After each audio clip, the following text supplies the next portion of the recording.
Hello, and welcome to People of the Pod, brought to you by American Jewish Committee. Each week, we take you beyond the headlines to help you understand what they all mean for America, Israel, and the Jewish people. I'm your host, Manya Brashear-Pashman.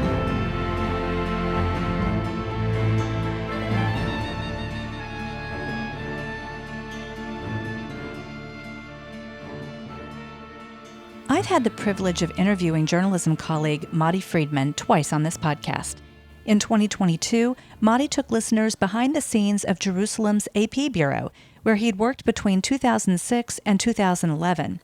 He shared some insight on what happens when news outlets try to oversimplify the Israeli-Palestinian conflict.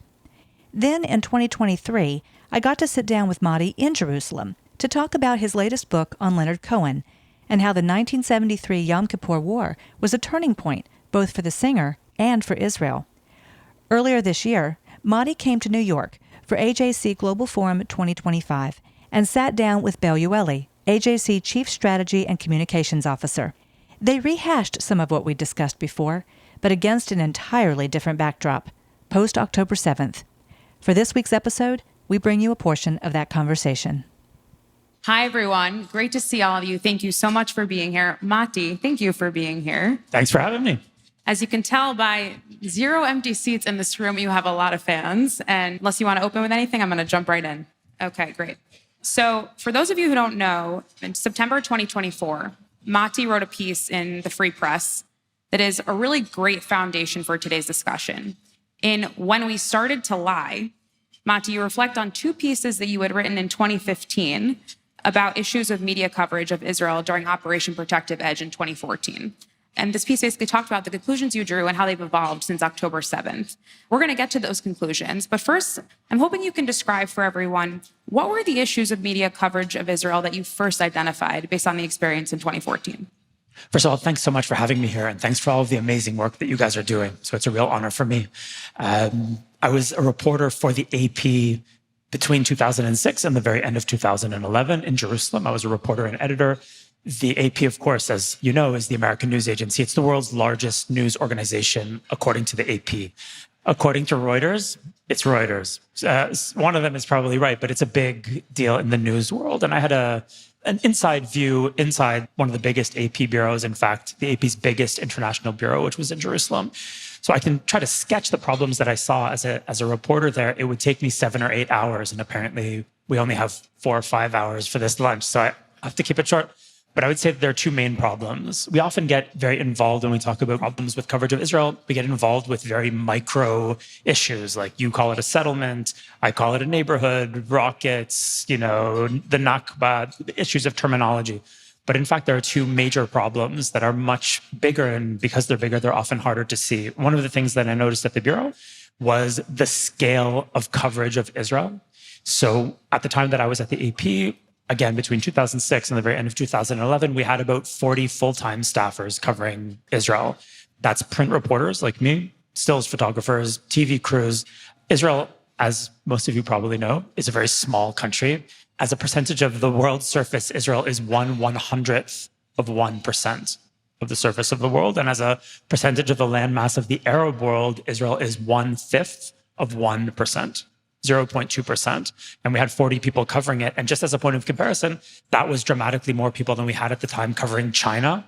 Right? There are about 10 million people today in Israel proper. In China, there are 1.3 billion. We had more people in Israel than we had in China. We had more people in Israel than we had in India, which is another country of about 1.3 billion people. We had more people in Israel than we had in all of the countries of sub-Saharan Africa. That's 50-something countries. So we had more people in Israel than we had in all of those countries combined. And sometimes I say that to Jews. I say, we covered Israel more than we covered China, and people just stare at me blankly because, it's Israel. So of course, that makes perfect sense. I happen to think Israel is the most important country in the world because I live there. But if the news is meant to be a rational analysis of events on planet Earth, you cannot cover Israel more than you cover the continent of Africa. It just doesn't make any sense. So one of the things that first jumped out at me, actually, that's making me sound smarter than I am. It didn't jump out at me at first. It took a couple of years. And I just started realizing that it was very strange that the world's largest organization had its largest international bureau in the state of Israel, which is a very small country, very small conflict in numeric terms. And yet there was this intense global focus on it that made people think that it was the most important story in the world. And it definitely occupies a place in the American political imagination that is not comparable to any other international conflict. So that's one part of the problem. That was the scope. The other part was the context. And it took me a while to figure this out, but the coverage of Israel is framed as an Israeli-Palestinian conflict. The conflict is defined in those terms, the Israeli-Palestinian conflict, and everyone in this room has heard it discussed in those terms. Sometimes we discuss it in those terms, and that is because the news folks have framed the conflict in those terms. So at the AP Bureau in Jerusalem, every single day we had to write a story that was called, in the jargon of the Bureau, Is Pals, Israelis, Palestinians, and it was the daily wrap of the Israeli-Palestinian conflict. So what Netanyahu said, what Abbas said, rockets, settlers, Hamas, whatever. The problem is that there isn't an Israeli-Palestinian conflict. And I know that sounds crazy because everyone thinks there is. And of course, we're seeing the conflict play out in the most tragic way right now in Gaza. But most of Israel's wars have not been fought against Palestinians. Israel has, unfortunately, fought wars against Egyptians and Jordanians and Lebanese and Iraqis. And Israel's most important enemy at the moment is Iran, right? The Iranians are not Palestinian. The Iranians are not Arab. They're Muslim, but they're not Arab. So clearly there is a broader regional conflict that's going on that is not an Israeli-Palestinian conflict. And we've seen it in the past year. If we had a satellite in space looking down and just following the paths of ballistic missiles and rockets fired at Israel. So we just have like a photograph of these red trails of rockets fired at Israel. You'd see rockets being fired from Iraq and from Yemen and from Lebanon and from Gaza and from Iran. You'd see the contours of a regional conflict. And if you understand it's a regional conflict, then you understand the way Israelis see it. There are, in the Arab world, 300 million people, almost all of them Muslim. And in one corner of that world, there are 7 million Jews who are Israelis. And if we zoom out even farther to the level of the Islamic world, we'll see that there are 2 billion people in the Islamic world. There's some argument about the numbers, but it's roughly a quarter of the world's population. And in one corner of that world, there are 7 million Israeli Jews. The entire Jewish population on planet Earth is a lot smaller than the population of Cairo. So the idea that this is an Israeli-Palestinian conflict where Israelis are the stronger side, where Israelis are the dominant actor, and where Israelis are, let's face it, the bad guy in the story, that's a fictional presentation of a story that actually works in a completely different way. So if you take a small story and make it seem big, and if you take a complicated regional story and you make it seem like a very small local story involving only Israelis and Palestinians, then you get the highly simplified but very emotive narrative that everyone is being subjected to now. And you get this portrayal of a villainous country called Israel that really looms in the liberal imagination of the West as an embodiment of the worst possible qualities of the age. Wow.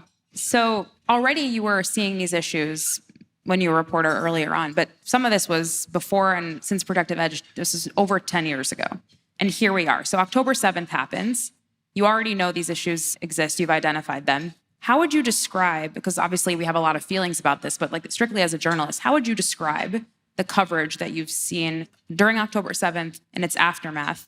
Is it just these issues? Have they expanded? Are there new issues in play? What's your analysis? The coverage has been great. I have no criticism of it. I think it's very accurate.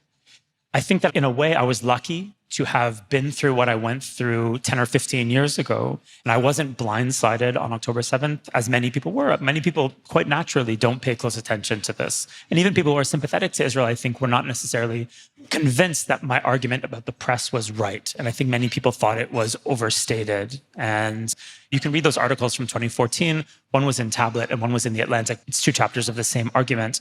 And unfortunately, the essays, they stand up. In fact, if you don't really look at the date of the essays, they kind of seem that they could have been written in the past year and a half. And I'm not happy about that. I think that I certainly wrote them in hopes that they would somehow make things better. But the issues that I saw in the press 15 years ago have only been exacerbated since then. And October 7th didn't invent the wheel. The issues were pre-existing, but it took everything that I saw and kind of supercharged it. So if I talked about ideological conformity in the bureaus, that has become much more extreme. A guy like me, I was hired in 2006 at the AP. I'm an Israeli of center-left political leanings. Hiring me was not a problem in 2006. By the time I left the AP at the end of 2011, I'm pretty sure someone like me would not have been hired because my views, which are, again, very centrist Israeli views, were really beyond the pale by the time that I left the AP. And certainly today, the thing has really moved. What I saw happening at the AP, and I hate picking on the AP because they were just unfortunate enough to hire me. That was their only error. But what I'm saying about them is true of the whole news herd. It's true of the Times and CNN and the BBC. The news industry really works kind of it has a herd mentality. What happened was that news decisions were increasingly being made by people who were not interested in explanatory journalism. They were activists. Activists had moved into the key positions in the Bureau, and they had a very different idea of what press coverage was supposed to do. I would say, and I think I tried to explain it in that article for the Free Press, when I approach a news story, when I approach the profession of journalism, the question that I'm asking is, what's going on? That's the question I think you're supposed to ask. What's going on? How can I explain it in a way that's as accurate as possible? The question that was increasingly being asked was not what's going on. The question was, who does this serve? That's an activist question. So when you look at a story, you don't ask, is it true or is it not true? You ask, who's it going to help? Is it going to help the good guys or is it going to help the bad guys? So if Israel in the story is the villain, then a story that makes Israel seem reasonable or rational or sympathetic needs to be played down to the extent possible or made to disappear. And I can give you an example from my own experience. At the very end of 2008, two reporters in my bureau, people who I know, learned of a very dramatic peace offer that Prime Minister Ehud Olmert had made to the Palestinians. So Olmert, who was the prime minister at the time, had made a very far-reaching offer that was supposed to see a Palestinian state in all of Gaza, most of the West Bank, with land swaps for territory that Israel was going to retain, and a very far-reaching international consortium agreement to run the old city of Jerusalem. It was a very dramatic, it was so far-reaching, I think that Israelis probably wouldn't have supported it, but it was offered to the Palestinian side, and the Palestinians rejected it as insufficient. And two of our reporters knew about this, and they'd seen a map of the offer. And this was obviously a pretty big story for a bureau that had as the thrust of its coverage the peace process. The two reporters who had the story were ordered to drop it. They were not allowed to cover the story. And there were different explanations. And they didn't, by the way. AP did not publish the story at the time, even though we were the first to have it. Eventually, it kind of came out in other ways through other news organizations, but we knew it first. Why were we not allowed to cover it? Because it would have made the Israelis, who we were trying to villainize and demonize, it would have made Israel seem like it was trying to solve the conflict on reasonable lines, which of course was true at that time. So that story would have upended the thrust of our news coverage, so it had to be made to go away, even though it was true. It would have helped the wrong people. And that question of who does this serve has destroyed, I don't want to say all, but much of what used to be mainstream news coverage. And it's not just where Israel is concerned. You can look at a story like the mental health of President Biden, right? Something's going on with Biden at the end of his term. It's a huge global news story. And the press, by and large, won't touch it. Because why? I mean, it's true, right? We're all seeing that it's true, but why can't you touch it? Because it would help the wrong people. It would help the Republicans, who in the press are the people who you are not supposed to help. The origins of COVID, right? We heard one story about that. The true story seems to be a different story. And there are many other examples of stories that are reported because they help the right people or not reported because they would help the wrong people. And I saw this thinking really come into action in Israel 10 or 15 years ago. And unfortunately, it's really spread to include the whole mainstream press scene and really kill it. I mean, essentially, anyone interested in trying to get a solid sense of what's going on, we have very few options. There's not a lot out there. So that's the broader conclusion that I drew from what I thought at the time was just a very small malfunction involving Israel coverage. But Israel coverage ends up being a symptom of something much bigger, as Jews often are the symptom of something much bigger that's going on. So my problems in the AP Bureau 15 years ago were really a kind of maybe a canary in the coal mine or a whiff of something much bigger that we were all going to see happen, which is the transformation of the important liberal institutions of the West into kind of activist arms of a very radical ideology that has as its goal the transformation of the West into something else. And that's true of the press. And it's true of the NGO world, places like Human Rights Watch and Amnesty International, which were one thing 30 years ago and are something very different today. And it's also true of big parts of the academy. It's true of places like Columbia and places like Harvard. They still have the logo, they still have the name, but they serve a different purpose. And I just happen to be on the ground floor of it as a reporter. So obviously this concept of who does this serve and this activist journalism is deeply concerning. And you actually mentioned a couple other areas. Academia, obviously, we're in that a lot right now in terms of what's going on campus. So I guess a couple of questions on that. First of all, let's think about this very practically, tachlis, in the day-to-day. I'm a journalist, and I go to write about what's happening in Gaza.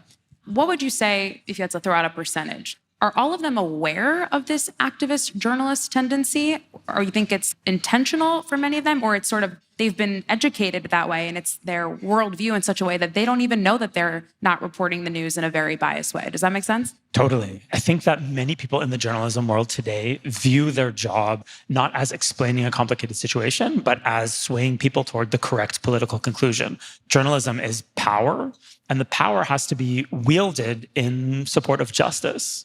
Now, justice is very slippery, and choosing who's in the right is very slippery, and that's how journalism gets into a lot of trouble. Instead of just trying to explain what's going on and then you're supposed to leave the politics and the activism to other people. Politics and activism are very important. But unless everyone can agree on what is going on, it's impossible to choose the kind of activism that would be useful. So when the journalists become activists, then no one can understand what's going on because the story itself is fake. And there are many examples of it. But returning to what you asked about October 7th and reporting post-October 7th, you can really see it happen. The massacres of October 7th were very problematic for the ideological stream that now controls a lot of the press because it's counterintuitive. You're not supposed to sympathize with Israelis. And yet there were a few weeks after October 7th when they were forced to because the nature of the atrocities were so heinous that they could not be ignored. So you had the press covering what happened on October 7th, but you can feel it as someone who knows that scene. You could feel there was a lot of discomfort. There was a lot of discomfort. It wasn't their comfort zone. And you knew that within a few weeks, maybe a month, it was going to snap back at the first opportunity. When did it snap back? In the story of the El Ahli hospital strike. If you remember that a few weeks in, there's a massive global story that Israel has rocketed a hospital in Gaza and killed about 500 people. And then you can see the comfort zone return because the story that the press is primed to cover is a story about villainous Israelis victimizing innocent Palestinians. And now we're back. Okay, now Israel's rocketing a hospital. The problem was that it hadn't happened. A lot of stories don't happen and they're allowed to stand. This story was so far from the truth that even the people involved couldn't make it work and it had to be retracted, but it was basically too late. And then as soon as the Israeli ground offensive got into swing in Gaza, then the story really becomes the same old story, which is a story of Israel victimizing Palestinians for no reason. And you'll never see Hamas militants in uniform in Gaza. You just see dead civilians and you'll see the aftermath of a rocket strike when when an Israeli F-16 takes out the launcher, but you will never see the strike, which is the way it's worked in Gaza since the very end of 2008, which is when the first really bad round of violence in Gaza happens, which is when I'm at the AP. As far as I know, I was the first staffer to erase information from a story because we were threatened by Hamas, which happened at the very end of 2008. We had a great reporter in Gaza, a Palestinian, who had always been really an excellent reporter. We had a detail in a story. The detail was a crucial one. It was that Hamas fighters were dressed as civilians and were being counted as civilians in the death toll. An important thing to know. That went out in an AP story. The reporter called me a few hours later. It was clear that someone had spoken to him. And he told me, I was on the desk in Jerusalem. So I was kind of writing the story from the main bureau in Jerusalem. And he said, Matti, you have to take that detail out of the story. And it was clear that someone had threatened him. I took the detail out of the story. I suggested to our editors that we note in an editor's note that we were now complying with Hamas censorship. I was overruled. And from that point in time, the AP, like all of its sister organizations, collaborates with Hamas censorship in Gaza. What does that mean? You'll see a lot of dead civilians and you won't see dead militants. You won't have a clear idea of what the Hamas military strategy is. And this is the kicker. The center of the coverage will be a casualty number that is provided to the press by something called the Gaza Health Ministry, which is Hamas. And we've been doing that since 2008. And it's a way of basically settling the story before you get into any other information. Because when you when you say 50 Palestinians were killed and 1 Israeli on a given day, it doesn't matter what else you say.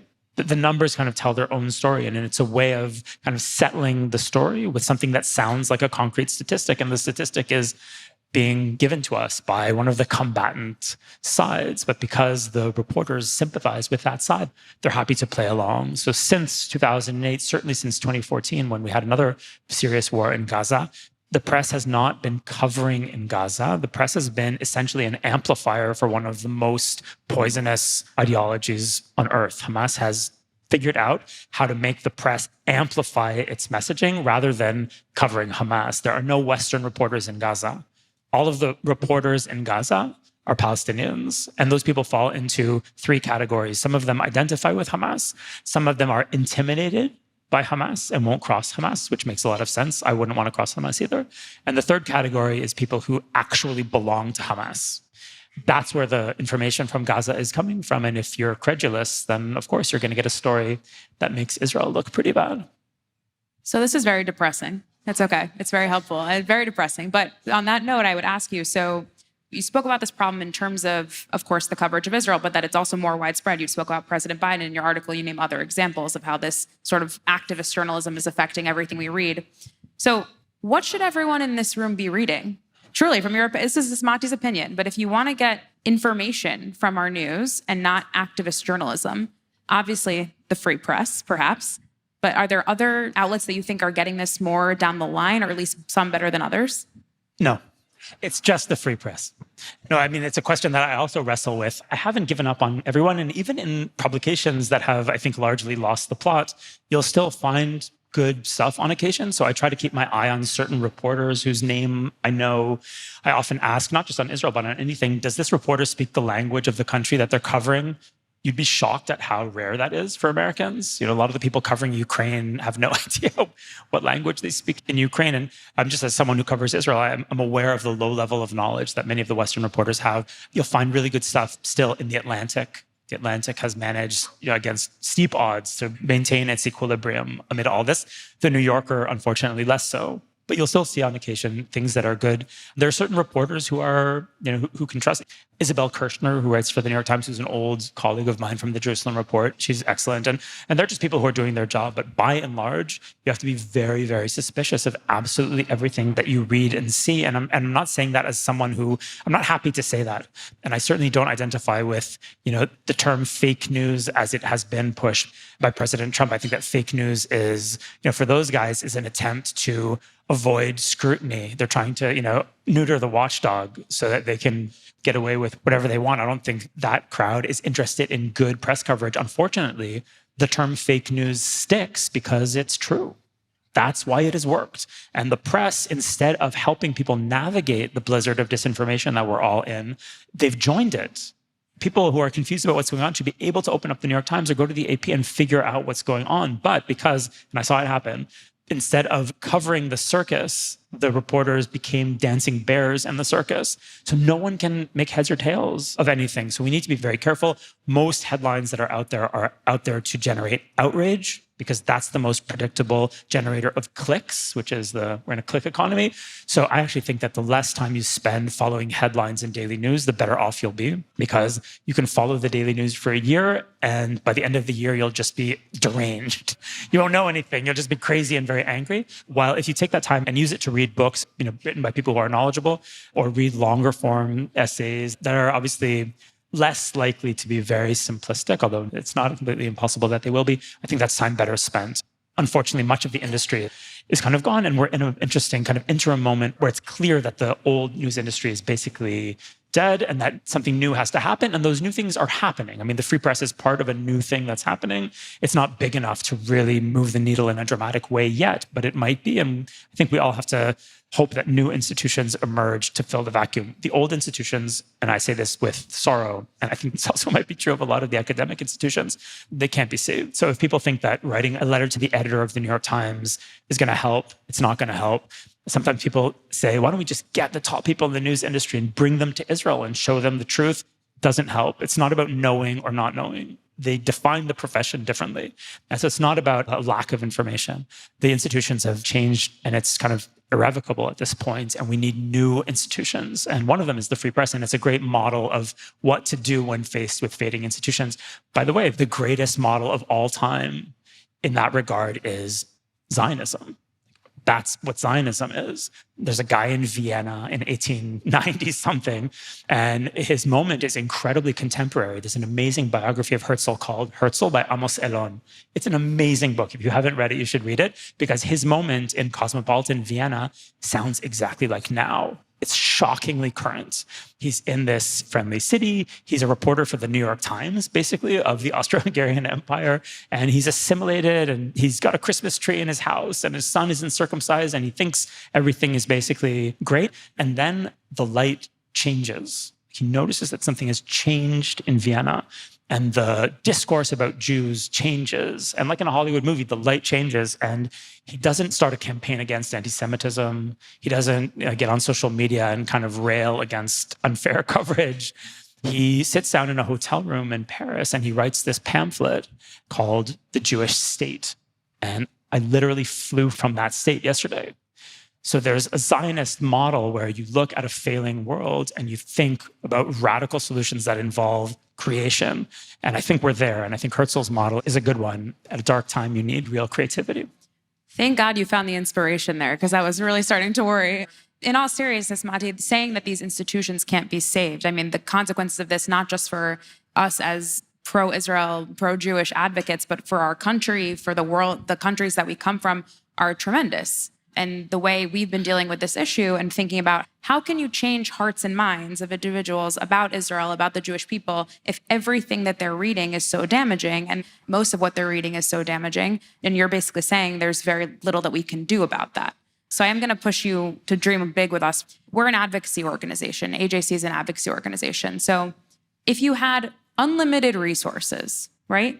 If you really wanted to make change in this area, to me, it sounds like you're saying we basically need 15 free presses or the new institutions to really take on this fight. What would you do? What would you do to try to make it so that news media were more like the old days?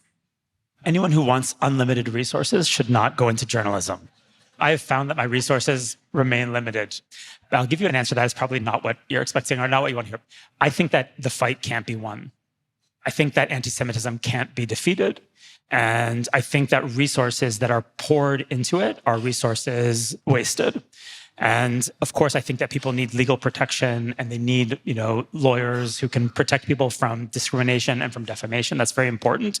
But I know that when people are presented with a problem like anti-Semitism, which is so disturbing and it's really rocking the worlds of everyone in this room, and certainly, children and grandchildren, you have a problem and you want to address it, right? You have a really bad rash on your arm. You want the rash to go away and you're willing to do almost anything to make it go away. This has always been with us. It's always been with us. And, we recently celebrated the Seder, and we read in the Seder, in the Haggadah, B'chol dor v'dor omdim aleinu l'chalotenu, which is that in every generation, they come at us to destroy us. And it's an incredibly depressing worldview, okay? It's not the way I wanted to see the world when I grew up in Toronto in the 1990s, but in our tradition, we have this idea that this is always going to be around. And the question is, what do you do? Do you let other people define you? Do you make your identity the fight against the people who hate you? And I think that's a dead end.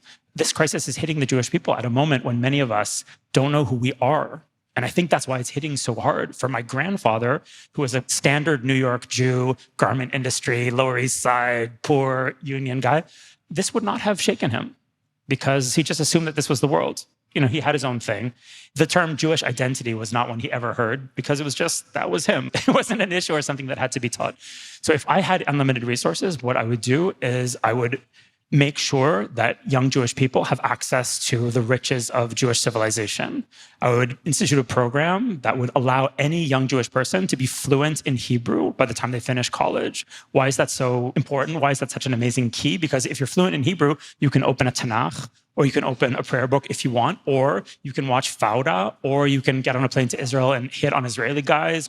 Hebrew is the key to Jewish life. And if you have it, a whole world will open up. And it's not one that anti-Semites can interfere with. It does not depend on the goodwill of our neighbors. It's all about us and what we're doing with ourselves. And I think that if you're rooted in Jewish tradition, and I'm not saying becoming religious, I'm just saying diving into the riches of Jewish tradition, whether it's history or Gemara or Israel or whatever, if you're deep in there enough, then the other stuff doesn't go away, but it becomes less important.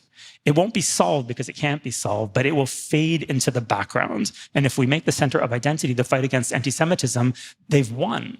Why should they be the center of our identity? For a young person who's looking for some way of living or some deep kind of guide to life, the fight against anti-Semitism is not going to do it. And philanthropy is not going to do it. We come from the wisest and one of the oldest civilizations in the world. And many of us don't know how to open the door to that civilization.